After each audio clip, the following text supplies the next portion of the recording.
Naim Qassem melakukan pidato pertamanya usai dirinya diangkat sebagai Sekretaris Jenderal Hizbullah yang baru pada Rabu 30 Oktober 2024. Dalam pidato pertamanya, Naim Qassem berjanji akan terus melawan agresi Israel.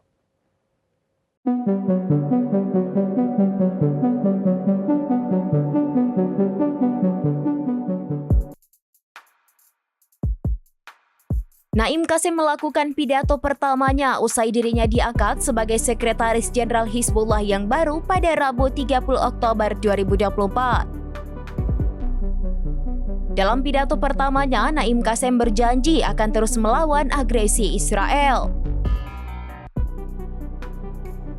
Ia juga berterima kasih karena telah dipilih untuk melanjutkan tanggung jawab yang besar. Qassem kemudian menjelaskan agendanya selama ia memimpin Hizbullah. Tidak hanya itu, ia juga berjanji akan menjadi garda terdepan dalam mendukung rakyat Gaza.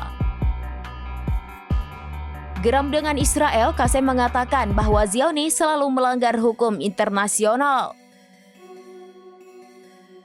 Sebagai informasi, Qassem dipilih oleh Dewan Syura Hizbullah untuk menggantikan Nasrallah pada hari Selasa 29 Oktober 2024. Sebelumnya, pria berusia 71 tahun ini menjabat sebagai Wakil Sekretaris Jenderal Hizbullah.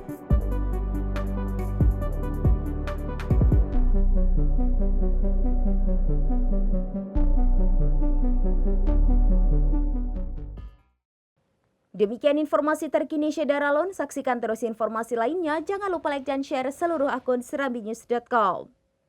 Download Tribun X sekarang. Menghadirkan lokal menjadi Indonesia.